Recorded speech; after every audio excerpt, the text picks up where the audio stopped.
Hi.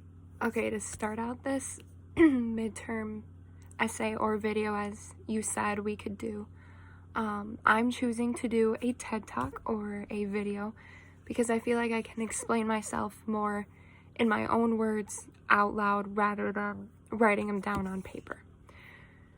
So the question that I've always asked for a first-year teacher or even for myself was, will there ever be something that you can't teach or that won't be able to be taught? Like, for instance, when you're in math class, yes, of course, you start out when you're young as 2 plus 2 or your simple addition, and as you get older you learn equations, you learn geometry, like shapes and whatnot. But when it comes to history, history's always changing, it's always talking about itself, it's always renewing itself, it's always repeating itself. There's things in the past that show up in the present, and that kind of answers my question as if, is there ever going to be something that won't ever be able to be taught in education? And when I think about education itself, I think of the subjects, like I said, math, English, science. There will always be something to be taught in those things. But in school, it's not always about the curriculum. It's always about life. And getting those life lessons taught and knowing, can I teach my students these? Is it appropriate? Or will they understand, or will someone take it offensively? Will there always be something to teach these students? And so for my observations I've been doing, I observed a 3rd grade classroom at the Shepherd Elementary, and her name is Annette Sponseller. I zoom in with her class and I've been watching them. I've done it a couple times in her classroom just because I like the way she sets up her classroom. Her classroom is very welcoming. She is big into Disney, so she has Mickey Mouse everywhere. She has stuffed animals. It's a very welcoming and comfortable place to enter as a student, even with me just being on Zoom. She'll ask me at the end of my Zoom or when the students go to their special, what I observed, what I saw, if I had any questions.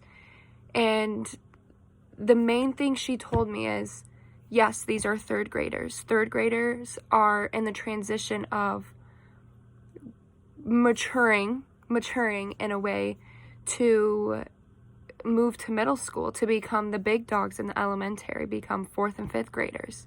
They're learning that, yes, they're still little kids in a way, and they're still learning a lot more than what they want to learn, but they're growing up. And the one thing she told me is that 3rd graders are the best to work with.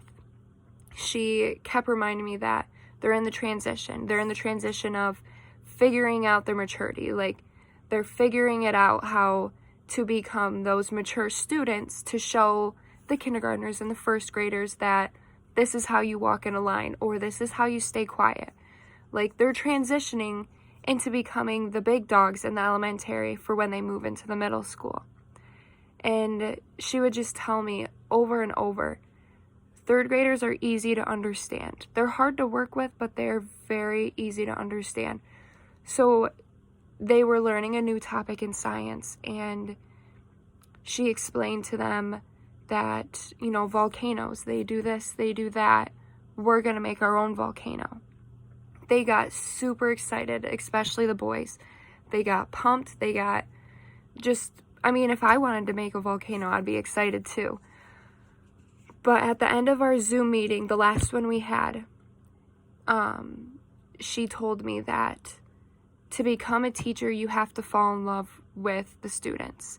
You have to be willing to work with them. You have to be willing to understand them, understand their backgrounds. Just like in our book when we talked about the beliefs and their backgrounds and how everybody is different. You have to incorporate that into your curriculum. So I thought it was kind of cool how she told me that when we learned about it in one of our chapters.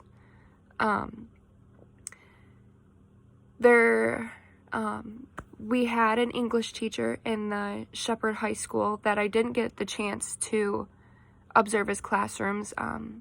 His name's Mr. Gross. He taught English 112 for seniors, and he did a speech course through mid for a college class and debate.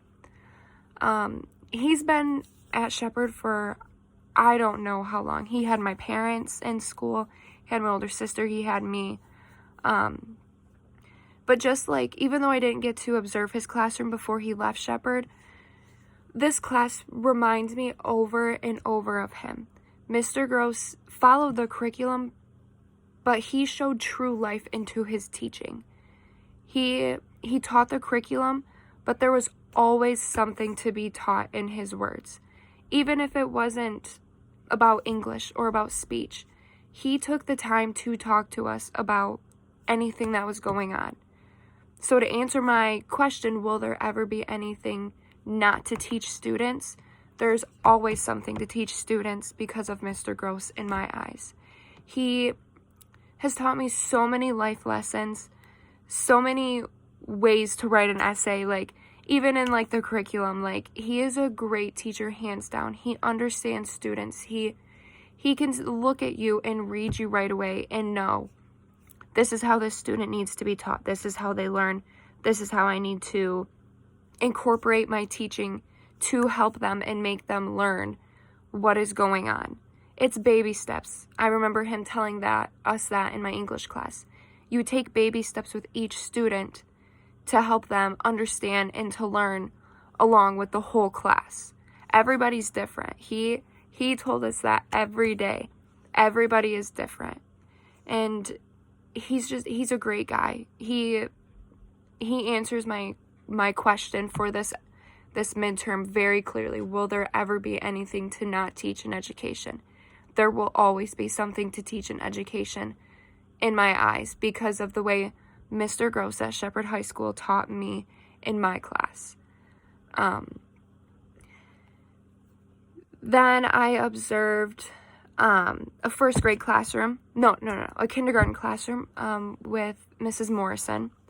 The transitions, from the third grade classroom to the 12th grade I was talking about.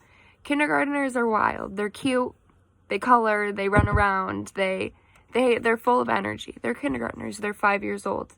The one thing Mrs. Morrison told me over Zoom was that you just have to have fun. Teaching them isn't the hard part. It's trying to get their attention. So when you teach, you have to teach to get their attention. Like even if it's with like videos. Like, of course the student will sit down and watch a video, but even in my perspective, if I sat down and had to listen to a whole lecture, it's hard to stay engaged. But if you tell me we're watching a video, I'll watch the video. But they're kindergarteners.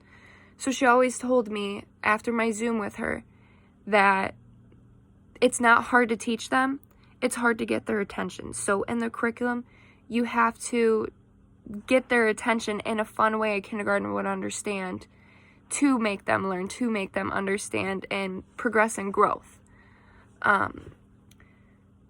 To sum up this video and my midterm altogether, the insight that I got from my question, honestly, I can see at some point there will be a time where, like, you won't know what to teach. Like, yeah, you'll have your main subject, but outside of your curriculum, what are you willing to teach your students besides English and math? Like, Mr. Gross, are you willing to walk into class that day and ask how the students are doing? Take that first 15 minutes of class to talk about life. Like, talk about what's going on in the world. To me, Mr. Gross answered my question 100%. There will always be something to teach in education, even if it's not in the curriculum, but also about what's going on in the world or in your life simply. So, again, my question is, will there ever be something not to be taught in education?